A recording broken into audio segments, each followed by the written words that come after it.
Bonjour à tous, ici Mister Cult. Au programme aujourd'hui, la drogue au volant, c'est jamais une bonne idée. Vous voyez?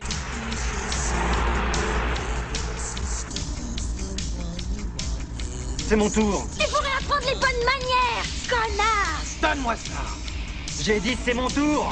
Et moi je te dis que cette coque est trop bonne pour un camé de ton espèce. Ah ouais. Qu'est-ce que vous foutez? C'est fini ce bordel, merde! Vous êtes prêts? C'est parti pour Démon.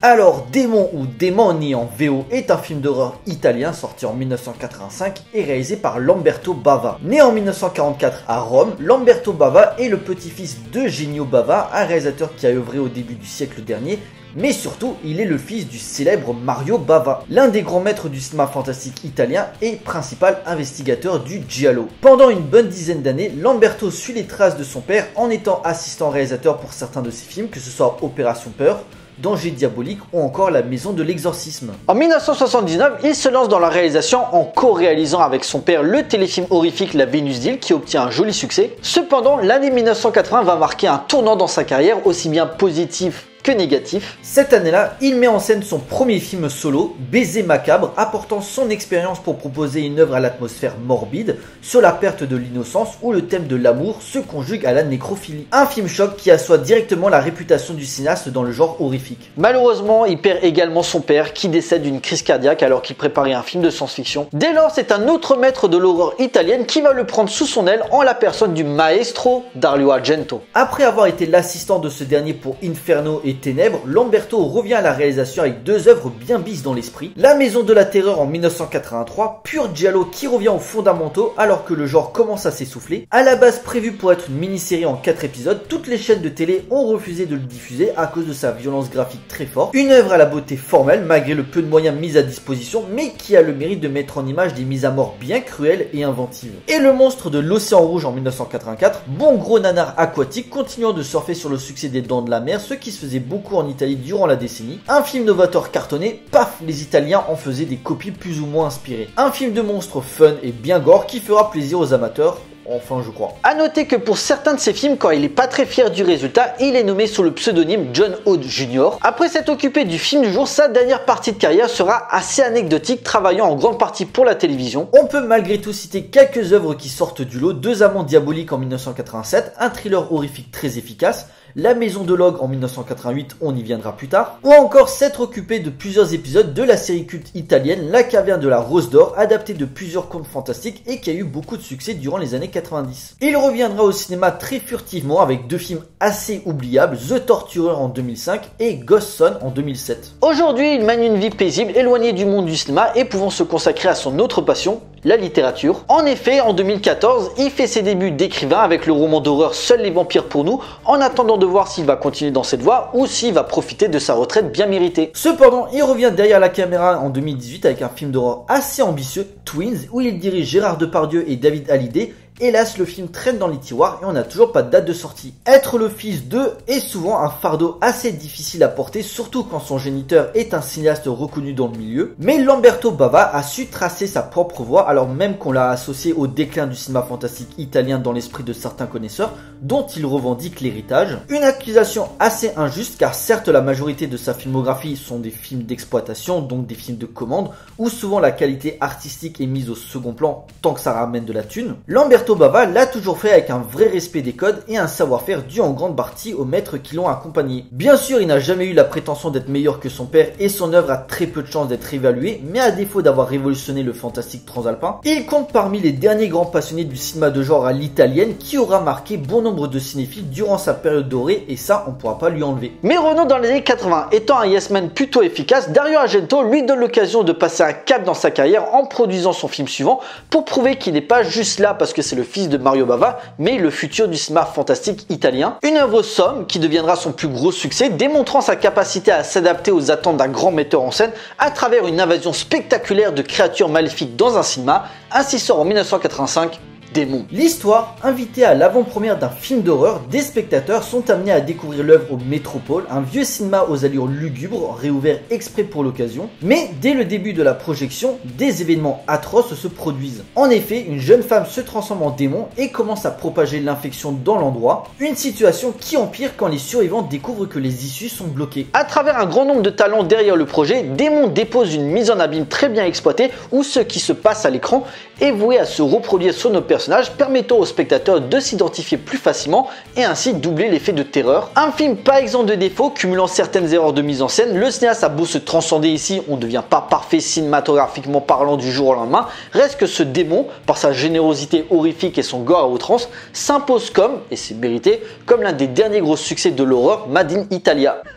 Ne laisse pas seul trop longtemps.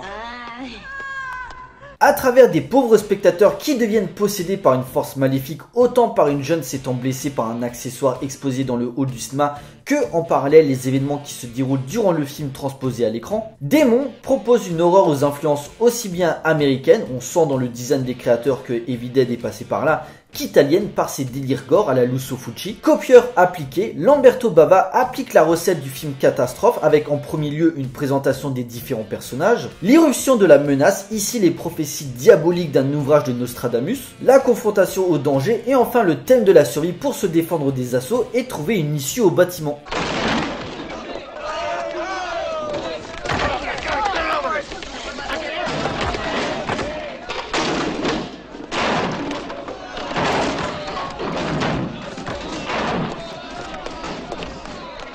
Même s'il reprend certains codes de certains sous-genres, Démon possède malgré tout son propre style avec une esthétique d'un film dans un film pour immerger le spectateur au cœur de la peur, une vraie authenticité dans le divertissement transalpin ou égaré dans une multitude de références cinéphiliques, le cinéaste met en place les axes d'un script à but purement commercial, mais réussissant à livrer un spectacle aussi jouissif que sanglant. Une série B à la mise en scène tantôt inspirée notamment les scènes de massacre assez saisissantes dans sa violence graphique, tantôt côtoyant la faute de goût par un montage bordé de faux raccords et d'une interprétation vraiment inégale par moments. Mais malgré l'absurdité de son propos, Lamberto Bava adhère parfaitement dans son parti pris de jouer admirablement sur la présence onirique des créatures ou le soin apporté, on sent que Dario Argento était derrière pour chapeauter le projet, notamment sur certains visuels et le travail sur la lumière pour mettre en valeur les attaques incessantes des monstres éclairés dans un rouge et un bleu pétant, jouant beaucoup sur la profondeur de champ et les travelling pour garder un certain rythme dans l'action. Les plans ont de la gueule et même si Lamberto Bava ne sera jamais reconnu comme l'un des grands maîtres de l'horreur italienne, son travail est ici appliqué et amène une imagerie vraiment marquante pour les amateurs du genre.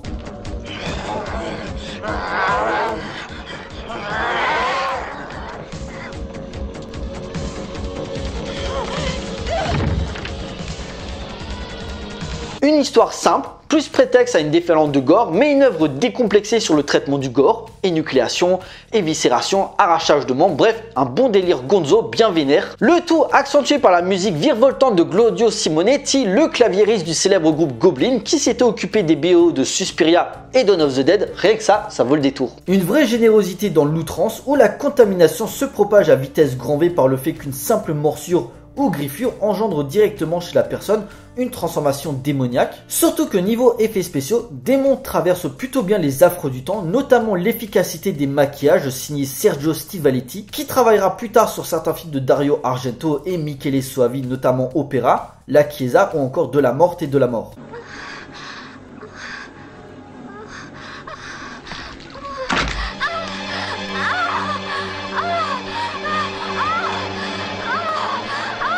Tiens, ça me rappelle mon adolescence ça. Une atmosphère surréaliste qui propose des morceaux de bravoure bien jouissifs par moments et des situations demeurant presque du nanar. Le moment avec l'hélicoptère qui s'écrase sans prévenir sur le toit mais qui s'écroule à cause du poids, sérieusement. Un processus jusqu'au boutiste dans ses idées mais délirant dans sa technique malgré son modeste budget. De l'ouverture avec la scène dans le train jusqu'au massacre dans le cinéma, ça va à 100 à l'heure dans le montage et dans l'action.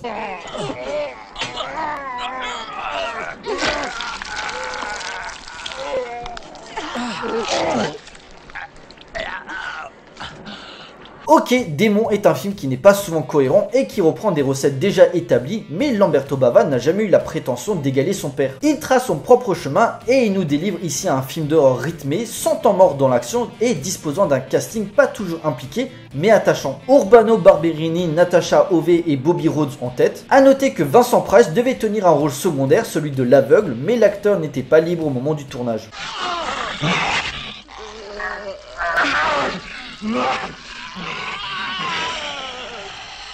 Un film d'exploitation, certes, mais qui respecte parfaitement les genres qu'il investit, travaillant son ambiance par des sensations fortes et de multiples rebondissements parfois drôles, parfois kitsch, mais très souvent flippants, qui feront gracieusement plaisir aux nostalgiques de l'époque. Succès oblige, le film aura droit à une suite directe dès l'année suivante, Démon 2, toujours réalisé par Lamberto Bava. Se passant cette fois dans un immeuble, le film est un peu plus inconsistant et moins soigné niveau mise en scène que son prédécesseur, mais il reste tout aussi réussi et amusant à voir, avec d'ailleurs une jeune Asia Argento au casting. Après, ça sera un peu plus compliqué. Lamberto Bava parlera à Dario Argento d'un éventuel troisième volet. Finalement, ça n'aboutira pas et ce dernier reprendra certains éléments pour créer Sanctuaire, sorti en 1989 et réalisé par Michele Soavi. Lamberto Bava proposera pour la télévision la même année La Maison de l'Ogre, souvent appelé Démon 3 l'Ogre, car lui-même le considère comme le vrai troisième épisode. Car oui, c'est compliqué, en 1991, Umberto Lenzi sort un Démon 3, aussi nommé Black Demon, mais qui n'a strictement aucun rapport avec les films de Lamberto Bava, car ça se passe au Brésil et ça traite du vaudou. Comment surfer sur le succès d'un film sans le respecter?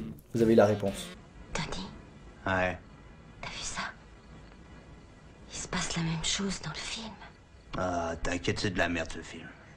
Messieurs, dames, il est l'heure de conclure. À une époque où le fleuron du gore à l'italienne variant les sous-genres commence à s'essouffler, Démon se présente comme l'un des derniers représentants d'une époque où l'horreur n'avait presque aucune limite. Un film d'un autre temps, mais résumant parfaitement les années 80 par son côté divertissement, son imaginaire, ses morts bien violentes, une bonne dose d'humour involontaire, un bricolage visuel par ses moyens limités, mais en réalité un vrai savoir-faire par une équipe au top dans la création artistique. Un déferlement de mauvais goût assumé dans l'hémoglobine et des visuels qui marquent encore la rétine aujourd'hui. Un bis transalpin dans sa forme la plus noble du terme par son action permanente, ses jolies demoiselles en détresse, ses démons qui ont sûrement fait faire des cauchemars à certains, et une esthétique très cartoonesque propre au style du cinéaste qui a réussi parfaitement à se démarquer de son illustre père, se posant comme une alternative sérieuse au cinéma horrifique américain qui se reposait beaucoup sur ses franchises et ses séquelles interminables. Un film au charme indéniable et à la folie furieuse malgré ses citations évidentes, mais qui s'impose sans aucun doute comme l'une des œuvres marquantes du fantastique Made in 80. Démon est un film culte à découvrir d'urgence.